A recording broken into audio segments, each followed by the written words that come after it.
ကြောက်စင်းဆိုတာတကယ်ထိုက်သူမှာပိုင်ဆိုင်ရတတ်တဲ့ကြောက်ပါ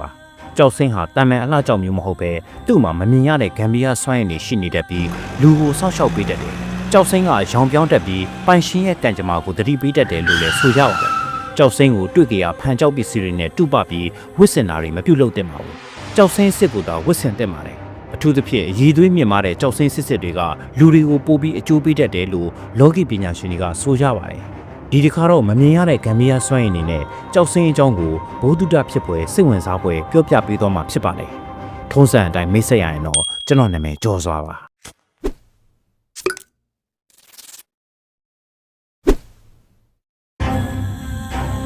တနေ့တနေ့ကျွန်တော်ဟာအလွန်တက်ပဲလှတဲ့ကြီးလက်စီတော်လေးတစ်စုမှာဂုံတော်ပတိစိတ်နေခဲ့ပါတယ်ရာသီဥတုကလည်းကြည်လင်သားရတဲ့အတွက်ကျွန်တော်ရဲ့စိတ်နှလုံးကကြည်လင်အေးချမ်းနေခဲ့ပါတယ်ကျွန်တော်စိတ်နေတဲ့စိတ်ပတိကတာမန်စိတ်ပတိမဟုတ်ပါဘူ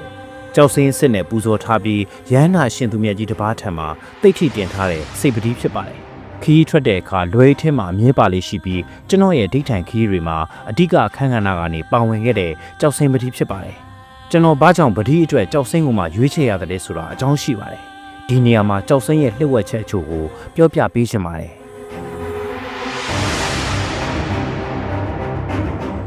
်ရှေးခါကလူတွေကကြောက်စင်းကိုအသက်ရှိတဲ့ကြောက်လို့ယုံကြည်ခဲ့ကြပါတယ်။ဘာကြောင့်လဲဆိုတော့ဒီကြောက်ဟာတစ်နှစ်10နှစ်နဲ့တဘာဝတရားကဖန်တီးထားတာမဟုတ်ပါဘူး။နှစ်သန်းပေါင်းများစွာကြောင့်မြေရည်လေမီတဘာဝအင်အားတွေစုပေါင်းပြီးဖန်တီးထားတဲ့ကဘာကြီးရဲ့အစီနှစ်ဖြစ်ပါတယ်။အဲဒါကြောင့်ပဲလူတွေကဒီကြောက်ကိုထိတွေ့လိုက်တာနဲ့တဘာဝနဲ့ကိုယ်တိုင်ခစ်ဆက်သွားတယ်လို့ခံစားရတယ်လို့ပြောကြတာပါ။အထူးသဖြင့်တရုတ်ယဉ်ကျေးမှုတွေမှာကြောက်စိမ့်ဟာအရန်ကြီးကြီးပါတယ်။တရုတ်တွေကကြောက်စိမ့်ကိုရွှေထက်တောင်ပိုပြီးတန်ဖိုးထားကြပါတယ်တရုတ်စကားပုံတစ်ခုရှိပါတယ်ရွှေကိုငွေနဲ့တိုင်းနိုင်ပေမဲ့ကြောက်စင်းကိုတော့စိတ်နှလုံးနဲ့ပဲတိုင်းနိုင်တယ်လို့ဆိုပါတယ်ကြောက်စင်းဟာငွေမဟုတ်ပါဘူးလူအကျင့်သိက္ခာလို့ဆိုလိုတာပါကွန်ဖူရှက်ကတော့ကြောက်စင်းကိုမေတ္တာသမာဓိတစ္ဆာလူကောင်းတယောက်မှာရှိတဲ့အရေးချင်းအားလုံးပါတဲ့ကြောက်လို့တော့မိန့်ကြားခဲ့တာပါဒါကြောင့်ပဲတရုတ်တွေကကြောက်စင်းကိုရိုးရိုးအဆောင်တစ်ခုလို့မမြင်ခဲ့ကြပါဘူးမြန်မာပြည်မှာဆိုရင်လည်းကချင်ဒေသကထွက်တဲ့ကြောက်စင်းကိုမြေကြီးရဲ့အသက်ရှူတံပါတဲ့ကြောက်လို့တော့ခေါ်ကြပါတယ်ဂမ်ဘီယာယုံကြည်ချက်အရကြောက်စင်းဟာလူခန္ဓာကိုယ်တွေကကျူဝိုင်းအသက်တက်ကိုညီညွတ်အောင်ထိန်းပေးနိုင်တယ်လို့ယုံကြည်ကြပါတယ်။ဒါကြောင့်ပဲလူတွေကကြောက်စင်းကိုကင်ထားရင်စိတ်ငြိမ်လာတယ်စိတ်ပူပန်မှုလျော့လာတယ်လို့ခံစားကြရတာပါ။ရှင်းမြတ်မှာမင်းတွေအတွက်ကတော့ကြောက်စင်းဟာအလှဆင်မှုအတွက်ပဲမဟုတ်ပါဘူး။မင်းအာနာမင်းရဲ့ကံကြမ္မာနက်ဒီဝါတွေရဲ့ကာကွယ်မှုဒီຢာတွေအားလုံးနဲ့ဆက်နွယ်နေတဲ့မင်းကြောက်ဖြစ်ပါတယ်။ဒါကြောင့်ပဲရှင်းမင်းတွေကကြောက်စင်းလက်ပတ်လဲဆွဲလက်စော့မင်းတစိတ်တွေထဲမှာပါကြောက်စင်းကိုထည့်သုံးခဲ့ကြတာပါ။ယုံကြည်ချက်တစ်ခုကလည်းအရန်စိတ်ဝင်စားစရာပါတရုတ်ယဉ်ကျေးမှုမှာကြောက်စင်းကွဲသွားရင်မကောင်းဘူးလို့မမြင်ပါဘူးလူကာကွယ်ပြီးကိုစားခံယူသွားတာလို့ပဲအထိပ္ပယ်ဖွင့်ကြပါတယ်ဆိုလိုတာကပိုင်ရှင်မထိခိုက်အောင်ဒီကြောက်ကအစားထိုးခံယူသွားတယ်လို့ယုံကြည်ကြတာပါရှင်းအောင်တရုတ်တွေကတော့ကြောက်စင်းကိုတဦးတည်းပိုင်ဖြစ်မထားကြပါဘူးမိသားစုအမွေနဲ့မင်းဆက်မွေအနှစ်ဖြစ်မျိုးဆက်အလိုက်လက်ဆင့်ကမ်းခဲ့ကြပါတယ်ကလေးမွေးဖွားချိန်လက်ထက်မင်္ဂလာဘဝအရေးကြီးဆုံးအချိန်ဒီမှာကြောက်စင်းပေးတာကကောင်းကြီးပေးခြင်းဓလေ့တစ်ခုဖြစ်ပါတယ်ကျမ်းမာရေးနဲ့ပတ်သက်လာရင်လည်းရှင်းမြန်မာတရုတ်အရှိအာရှယဉ်ကျေးမှုတွေကကြောက်စင်းကိုနဲ့စိတ်ညီညွတ်စေတဲ့ကြောက်လို့ယုံကြည်ကြပါတယ်။ကိုဓာတ်ရိုက်ကုသတာမဟုတ်ပေမဲ့ကြောက်စင်းရဲ့အေးမြတဲ့အထီးတွေချောမွေ့တဲ့သဘာဝအရေးသွေးနဲ့အရေးကြီးဆုံးကယုံကြည်မှုပါ။ဒီຢာတွေကြောင့်စိတ်ပင်ပန်းမှုလျော့ပြီးခန္ဓာကိုယ်ပါတက်တာလာစေတတ်ပါတယ်။ဒါအပြင်လူကကြောက်စင်းကိုရွေးချယ်တာမဟုတ်ဘဲကြောက်စင်းကသာလူကိုရွေးချယ်တာလို့လည်းဆိုကြပါတယ်။သူ့ကိုတန်မိုးထားပြီးသူ့စွမ်းရည်ကိုယုံကြည်တက်ဝင်သူတွေကိုကောင်းစွာအကျိုးပေးတဲ့ဆောင်းလျှောက်တတ်ပါတယ်။ပိုင်ရှင်အစစ်မှန်ဖြစ်လာပြီဆိုရင်ကောင်းကျိုးချမ်းသာဖျားဖျားခံစားရနိုင်တယ်လို့အန်ရဲ့တစုံတရာကြောက်ရောက်တော့မယ်ဆိုရင်လည်းအထူးသတိပေးတတ်ပါတယ်အထူးသဖြင့်လူကြီးမင်းလက်ထက်ကကြောက်စင်းဟာအယောင်ပြောင်းလာပြီဆိုရင်တစုံတစ်ခုသတိပေးတာမျိုးပဲဖြစ်ပါတယ်ဘာသာရေးနဲ့ဆက်ဆက်လာရင်လည်းကြောက်စင်းဟာအရေးကြီးပါတယ်ကြောက်စင်းဟာ9ရက်သားသမီးဘယ်နေနံပွားပဲဖြစ်ဖြစ်ကံကောင်းလက်ပွင့်စေတဲ့ကြောက်လို့မြန်မာတွေကယုံကြည်ကြပါတယ်ဒါအပြင်ရှင်းမြန်မာမင်းတွေကကြောက်စိမ့်နဲ့ဗုဒ္ဓရုပ်ပွားတော်တွေထုစစ်ပြီးလှူဒန်းကြပါတယ်အဲ့ဒီလိုလှူဒန်းခြင်းဟာမင်းရဲ့ကံတရားကိုခိုင်မာစေတယ်နိုင်ငံတော်ကိုကာကွယ်ပေးတယ်လို့ယုံကြည်ခဲ့ကြတာပါကြောက်စင်းစင်းတူတော်ကြောက်စင်းစီတွေတည်ထားကြပါတယ်နောက်ပြီးကြောက်စင်းဟာလူရဲ့စိတ်ကိုတည်ငြိမ်အေးချမ်းစေတယ်တမာတိထူထောင်ရမှာထောက်ပံ့ဖြစ်စေနိုင်ပါတယ